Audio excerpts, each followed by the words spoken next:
해발 700m 국내 최대 고랭지 배추밭인 이곳. 그런데 지금 출하를 해야 되는 시기인데 일주일 전부터 출하를 지금 포기했습니다. 추석을 앞두고 수확을 해야 하는 배추에 비상이 걸렸답니다. 이에 걱정은 커져만 가는데요. 비가 이렇게 많이 와가지고 야채하며 배추값이 오를 것 같아요. 물가도 비싼데 추석 앞두고 배추값이 오를 것 같아서 걱정이 되긴 됩니다. 도대체 배추에 무슨 일이 생긴 걸까요? 달리고 달려 도착한 이곳. 고랭지 배추로 유명한 태백입니다. 요즘 이 지역의 농민들은 그저 한숨만 지금 나온다는데요. 배추가 출하돼야 될 시기인데 그래서 돈을 벌고 해야 되는데 배추가 밭에 그대로 있으니까 저희들이 다 망했어요. 얼핏 봤을 때는 큰 문제가 없어 보이는 배추들. 하지만 자세히 들여다보면 상황은 달라진답니다. 겉에는 배추가 멀쩡하죠. 밭에 남아있는 배추 하나를 골라 반으로 잘라봤는데요. 보이시나요? 속은 이제 다 썩었어요. 도대체 언제부터 배추가 무르고 썩어버린 걸까요? 배추가 1, 2주 전부터 썩고 무르고 그래서 작황이 지금 다 망가졌습니다.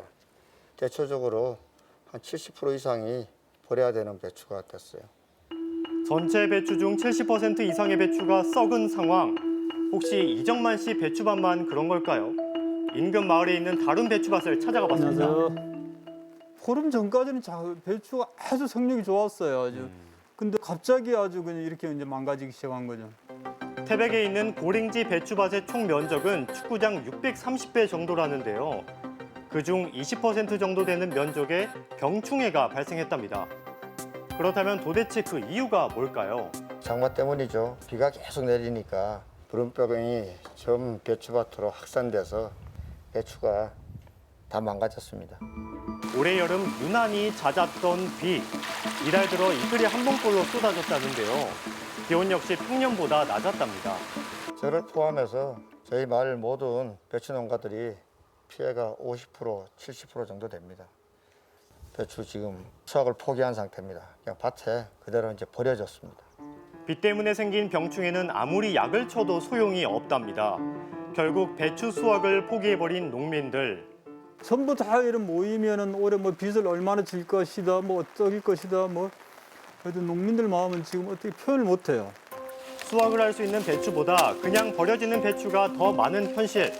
그동안 해왔던 고생이 물거품이 되어버려 농민들은 답답하고 막막한 저희 마음뿐입니다. 여름 고랭지 배추는 한여름에만 농사져서 1년을 먹고 사는 거기 때문에 저희들이 앞으로 이게 배추가 이렇게 돼서 먹고 살 수 있는 길이 없죠. 아주 막막합니다. 결국 자연재해로 인해 농민들이 피해를 입었습니다. 혹시 지자체에서 도움을 받을 수는 없을까요? 매년 반복이 되다 보니까 이 약재 지원 그 외에는 저희가 뭐 보상이라든지 이런 부분은 해드리는 게 없어요. 결국 농민들은 가입해놓은 농작물 재해보험에 기대를 해봐야 할 텐데요. 이마저도 쉽지 않답니다.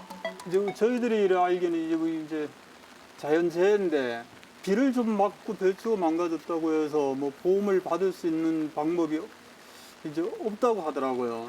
폭우나 홍수는 되는데 참 답답하다 지금. 보상을 받을 수 없는 이유가 무엇일까요? 경제 위협으로 인한 것인지 아니면 자연재해로 인한 것인지 확인이 어려워서 일단 그런 것 때문에 보상하기가 일단 힘들고요. 예산이 많이 들어가고 있는 상황이라서 보장성을 확대하기가 어려운 측면도 있어서 미보상하고 있습니다.